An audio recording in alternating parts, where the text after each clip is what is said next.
দ্বাদশ বিপিএল এর শিরোপা নির্ধারণী ম্যাচে চট্টগ্রাম রয়্যালসকে হারিয়ে চ্যাম্পিয়ন হয়েছে রাজশাহী ওয়ারিয়র্স। সবার আগে ফাইনাল নিশ্চিত করলেও এদিন রাজশাহীর কাছে কোনো পাত্তাই পায়নি চট্টগ্রাম রয়্যালস।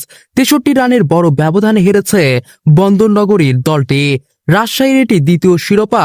এর আগে 2019-20 মৌসুমে রাজশাহী রয়্যালস নামে শিরোপা জিতেছিল ফ্রাঞ্চাইজিটি।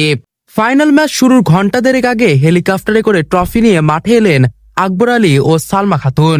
বাংলাদেশকে যুব বিশ্বকাপ জেতানো অধিনায়ক হিসেবে হীরাখচিত ট্রফিটি নিয়ে আসেন আকবর। এবারের বিপিএলে তিনি খেলেছেন রাজশাহীর হয়ে। এরপর হলো ফটো সেশন।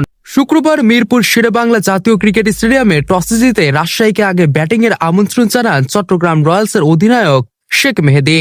ফাইনাল ম্যাচে রাজশাহীর শুরুটাও হয় স্বপ্নের মতো। উদ্বোধনী জুটিতে স্কোরবোর্ডে 83 রান যোগ করেন দুই ওপেনার তানজিদ হাসান তামিম ও সাহিবজাদা ফারহান।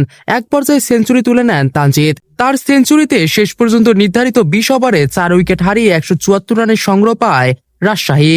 লক্ষ্য তারাই নেমে চট্টগ্রামের শুরুটা ভালো হয়নি। স্কোরবোর্ডে 18 রান যোগ হতেই মোহাম্মদ নাইম শেখের উইকেট হারায় তারা।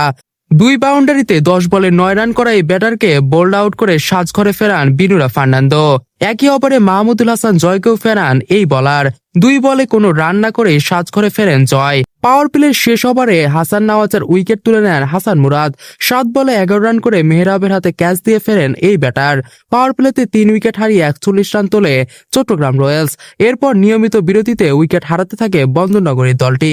100-র আগেই তারা হারায় 6 উইকেট।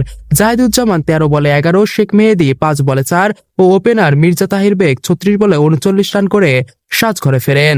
এরপর শেষ দিকে 19 রান তুলতে 4 উইকেট হারায় চট্টগ্রাম। 5 বলে 8 রান করা আমির জামালকে ফেরান জেমি নিশাম। 17তম ওভারে আসিফ আলী ও শরীফুল ইসলামের উইকেট তুলে নেন বিনুরা ফার্নান্দো।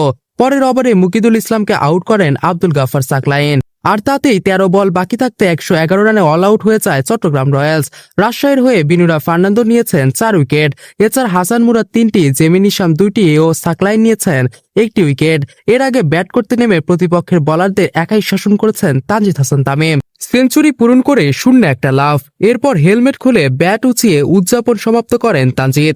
উদযাপনের সময় তিনি কি জানতেন এই সেঞ্চুরিটা বিশেষ এই কারণে যে বিপিএলে এতদিন বাংলাদেশিদের ব্যক্তিগত সেঞ্চুরির সংখ্যা ছিল সর্বোচ্চ 2। তামিমও এই কাতারই ছিলেন। আজ কাতার ভেঙে সবার সামনে চলে গেলেন।